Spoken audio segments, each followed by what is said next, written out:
The disgusting Berlin Wall. German lunatics in East Germany accepted he became an Italian citizen. Then tried to go back to what they were doing before he was abducted, as if they should resume whatever it was that was inappropriate before he was abducted. Then thought, oh, that's right, we were tormenting him by reminding him of being nearly fatally wounded with a machine gun on the Western Front during WW1.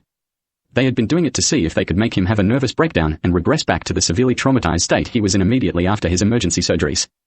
Like he was in 1917 bedridden in hospital. When they started building the wall on the 13th of August, 1961, they immediately tried to make it look like the no man's land area between trenches on the Western Front where the Kaiser was machine-gunned when Crown Prince and in the German army. They found reels of WW1 trench-style barbed wire and started rolling it out on the route that would become the Berlin Wall. As if he might see it, or would be told, and he would immediately have a nervous breakdown back to a traumatized bedridden soldier state, unable to talk. They handed up whilst they were at it. They got the film cameras out and organized some people pretending to be German public to get out and play act for the cameras whilst they rolled the barbed wire out along the planned route starting point. They told the participants to pretend to be upset about the wall cutting Berlin in two for the cameras whilst staring at the wire going up. They had them stand around, pretending to sob and cry, staring at it, waving like lunatics. Some people mistook it for waving at people on the other side about it going up, even though they could all walk around it. They also got people out made over to look like evil heinous idiot Albert Einstein, whose sister had self-aborted their inbred extortion plot baby in April 1944, and then never mentioned it to anyone outside the jail until after Kaiser Adolf escaped 1960. Whilst trying to look upset about Berlin being cut in two, as if waving to friends on the other side, they pretended to sob and say things like, oh, no. Albert is never going to take over that royal family with an inbred child bred in his sister Sadie. And statements like we wanted her to stand in public with the child and wave at the public like this, whilst they impersonated royals from other countries waving to a crowd and pretending to sob into a hanky. Even though they had been pretending Einstein was dead since the mid-1950s, he died in 1970, they were talking about him in present tense as if he was still alive. There is plenty of footage about it. A lot of the disturbed people involved got out and about in Einstein wigs and frizzed their hair out for it. Pretending to sob that the inbred baby they were going to pretend to steal my Hohenzollern royal family with was really dead, and it didn't grow up on the other side of the bars. If you have seen footage of people doing strange waves whilst pretending to cry, filmed when the Berlin Wall started construction with WW1 barbed wire and no man's land obstacles, you now know they were pretending to be upset about Sadie's inbred extortion plot Brett not really existing. And the idea that she would never be seen waving to crowds with it as if the new royal family of Germany. Sadie Einstein was dead by the time construction on the Berlin Wall started in 1961. Her brother Albert Einstein had been deliberately illegally incorrectly publicized as dead in the mid-1950s. They still got out and pretended to cry that her and her baby were never going to pretend to become my Hohenzollern royal family anyway, for the cameras, when they started building the wall. Italians immediately started pretending that the new wall would only come down, with Germany reunified, and Kaiser Adolf let resume being monarch, with the public informed he was alive and well like in a press conference if he paid an Italian prostitute for sex, provided film or photographic proof he actually penetrated her and ejaculated in, and was found with his bags packed waiting to be picked up in a car for a trip to Berlin for a press conference for television news. Provided he had her full name, date of birth, address, and contact details for them, so they could get proof he actually screwed her. They all still think people get fooled by the footage of the first few days of the wall going up, as if assuming it was people crying about the city being split in two, and family and friends being on the other side. They then started acting out trench warfare accounts of what had happened in and around Kaiser Adolf's battalion during WW1. Pretending to be trying to get to the other side of the new wall, but really having themselves filmed impersonating incidents during the trench warfare Kaiser Adolf was involved in for the cameras. They did all sorts of weird things afterwards, including making a part of it like a Newcastle wall. All the whilst Italian lunatics did candid camera to him in daily life. As if waiting for him to offer a female Italian prostitute money for sex.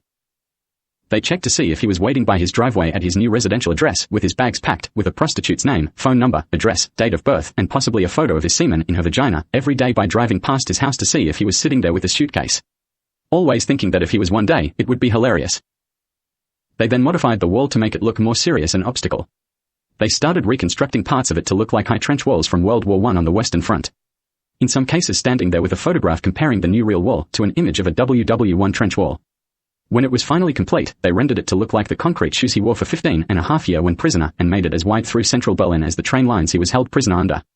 They dramatized it, but there were convenient tunnels underneath particular types could use anytime they wanted when the thing was nominally the officially sealed border.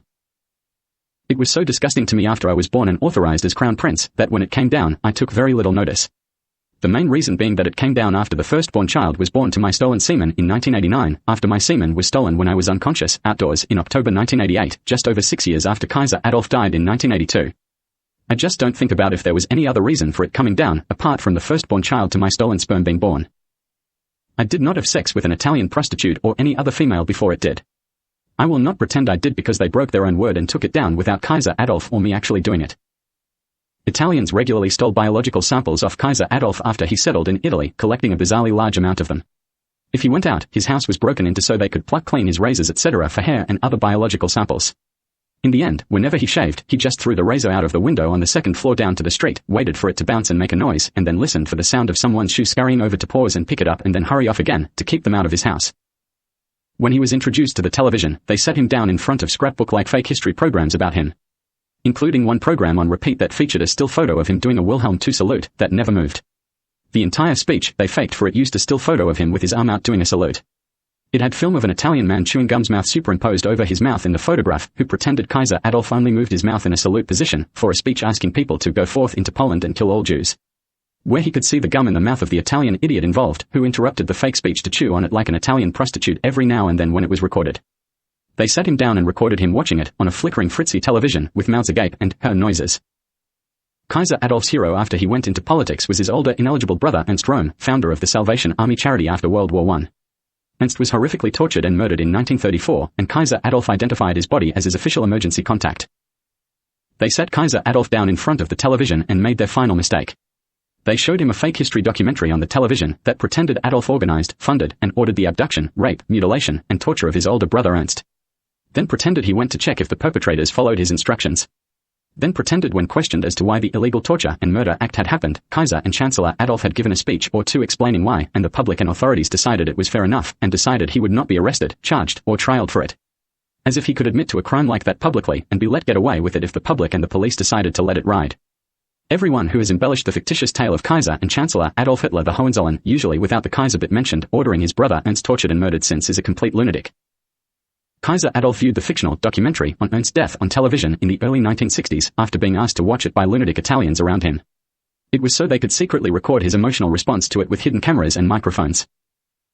The fake documentary he saw on Ernst's death was the reason he never returned to Germany after seeing it, before his death in April 1982 in Järingen, Gippsland. If anybody asked why he didn't go back to Germany after the early 1960s, he quietly said, "I didn't go back there because of what they pretended I did to my brother." An example of that type of lunacy from before he was abducted in December 1943 was my Royal Hohenzollern family's original Reichstag building.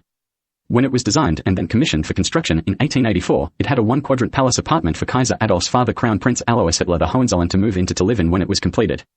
It was designed into the building so Prince Alois could raise eligible children in it. When Prince Edmund was born in 1886, it was still under construction. When it was completed, Prince Alois' family was settled at the then current family address and decided not to move into the apartment in the Reichstag to live, even though it was specifically included in the building for Prince Alois.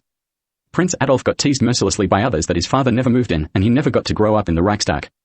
When he won a seat in Parliament in 1933 and was elected Chancellor, he went into the Reichstag to celebrate his election victory and was filmed celebrating in the building. They burnt it down because he went into it after his election victory, because there was images of him in there afterwards. That is why some are obsessed with squatting in my current Reichstag, rebuilt specifically for me by name due to a court ruling after reunification in the 1990s. Some would have pretended it was rebuilt for a brat bread with my stolen sperm instead though. Not really the case, according to reality, the court order that caused it to be reconstructed.